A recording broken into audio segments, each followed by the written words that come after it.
Cari amici del web, siamo qui a Sicilia Opera Academy in compagnia del tenore gallese Stephen Mullen. Buongiorno, grazie per essere qui con noi. Ci diamo del tu, dai, abbiamo già avuto modo di conoscerci, quindi è stata davvero una bella scoperta la tua persona, perché già ti conoscevo come artista, avevo già avuto modo di ascoltarti, però in questi giorni che ci siamo frequentati, questo è già infatti il secondo giorno, lo dico per gli amici del web, del masterclass del maestro Alberto Paloscia che si sta svolgendo presso la nostra struttura, quindi sono già 2 giorni che passiamo in compagnia, quindi ho avuto modo di conoscerti anche a livello personale, sei davvero una bella persona e quindi è stato davvero un piacere fare la tua conoscenza.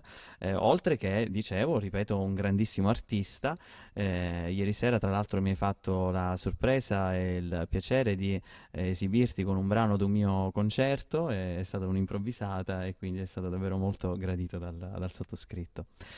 Tornando al motivo della tua presenza qui, dicevo si sta svolgendo questo masterclass del maestro Paloscia che è incentrato sul secondo romanticismo e sul verismo. Tu già conoscevi il maestro, avevi avuto modo già di lavorare per un suo teatro, parlaci quindi della tua conoscenza con Paloscia e di quelli che sono i tuoi progetti lavorativi per il presente e per il futuro.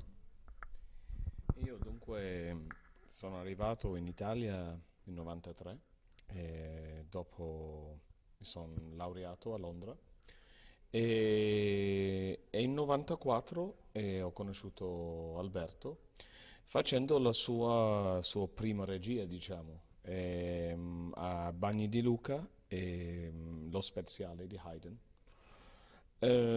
Dopodiché ho fatto il mio percorso e non ho più visto lui fino a 2001 in un concorso a Roma. E dopo tutta la varia esperienza di 5 anni a Firenze con il Maggio Musicale Fiorentino nel coro e poi dopo 12 anni a Milano, che nel 2000 ho vinto il concorso al Teatro La Scala e ho deciso 2 anni fa di prendere un'aspettativa perché ho avuto un'offerta qui a Catania, fra l'altro, perché sono venuto per un'altra masterclass di un signore dell'Australia e che poi dopo sono andato a fare qualche lezione e una produzione in Australia. E ho conosciuto questa signore albanese che si chiama David Tukici e lui stava cercando un tenore per fare una nuova opera, un'opera completamente tonale, molto difficile, e dove abbiamo premiato nel 2010 ad aprile al Teatro Nazionale di Tirana, in Albania, in italiano, La vita è sogno. E la parte che era molto impegnativa è Sigismondo, che è una specie di Otello, si può dire allo spagnolo, sempre arrabbiato, sempre con le grandi emozioni, molto difficile. Però dopo quasi 2 esaurimenti nervosi, però sono riuscito a portare 3 recite a termine con 6 soprani diversi, 2 per ogni sera, e varie problematiche, diciamo, sono riuscito a sopravvivere. E sopravvivere questa esperienza che poi mi ha fatto capire che potrei provare a fare altro. E ho cominciato a fare molte cose in Spagna, dove io attualmente vivo da 1 anno e mezzo a Barcellona, e, e definitivamente l'anno scorso ho deciso di lasciare il mio lavoro fisso al Coro della Scala e cominciare ad andare all'avventura, diciamo, di una carriera solistica e di provare perché mi piace soprattutto la responsabilità, mi piace la responsabilità dei ruoli, dei personaggi e poi credo che quando uno arriva a un certo punto, il bello di nostro lavoro quando si comincia a lavorare è che hai tantissimi stimoli, quelli che magari cantando in un coro non hai lo stesso stimolo, chiaramente perché a parte la responsabilità, come ho detto, hai delle nuove barriere, nuove cose tecniche, lingue, memorizzare, tutte cose che devo dire mi sento rinato. Mi sento in questi 2 anni che adesso le cose cominciano ad andare bene dall'anno scorso perché ho avuto la fortuna e ho fatto le mie decisioni e tanti dicono che coraggio hai avuto, ma io non lo vedo così, vedo come un'esigenza proprio personale. Quando prendo una decisione, la vita è uno,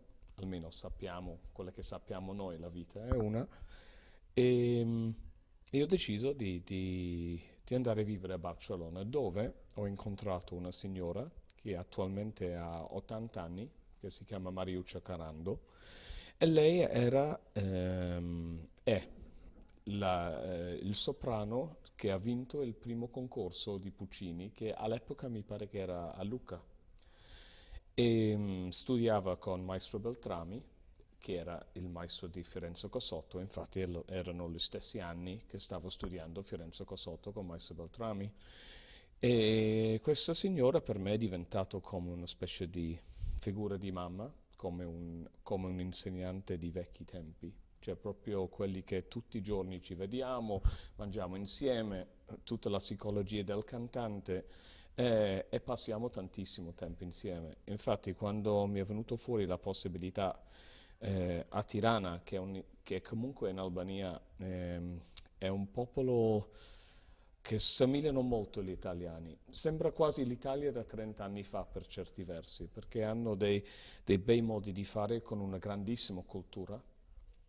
Chiaramente a livello di finanze, è un altro tipo di realtà, però hanno dei valori veramente, hanno questo teatro che funziona molto bene con i grandissimi musicisti.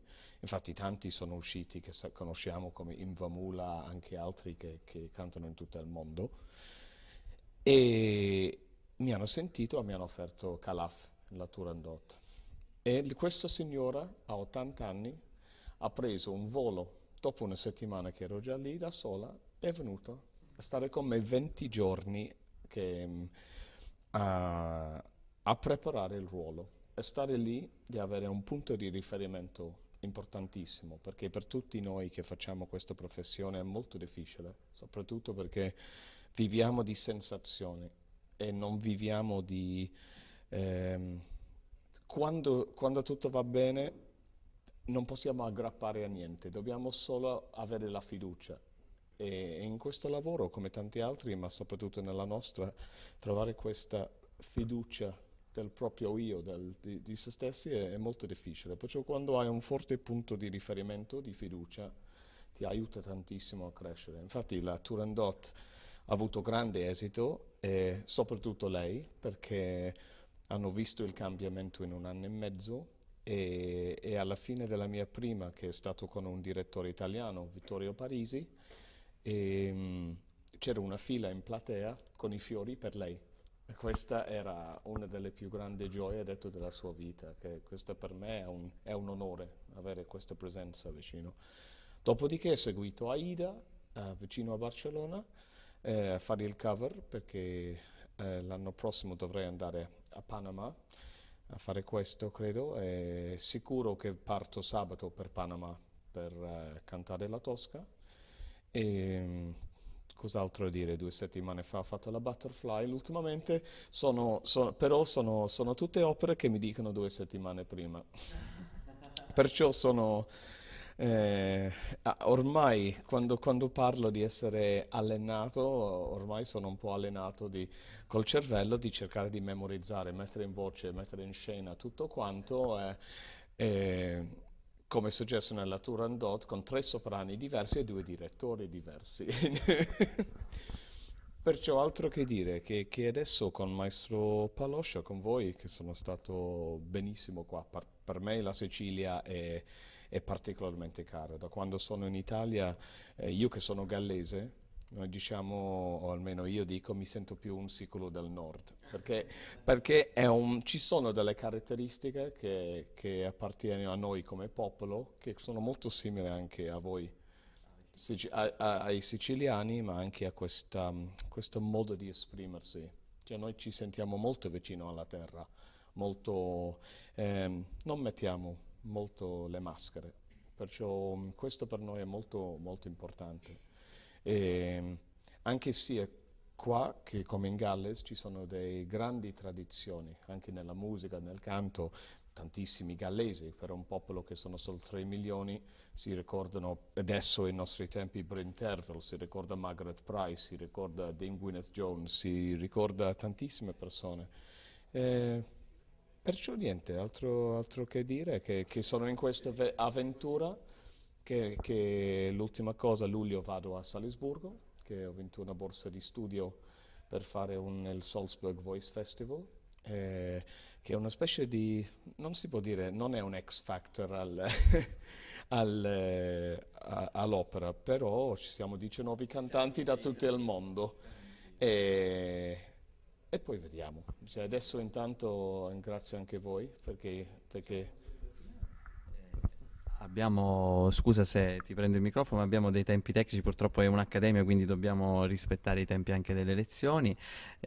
Allora, concludo questa intervista dicendoti che sono stato molto contento di averti qui, sentirti parlare è un piacere perché sei una persona a parte molto di cultura, ma anche molto distensivo, proprio metti a proprio agio le persone, le fai rilassare.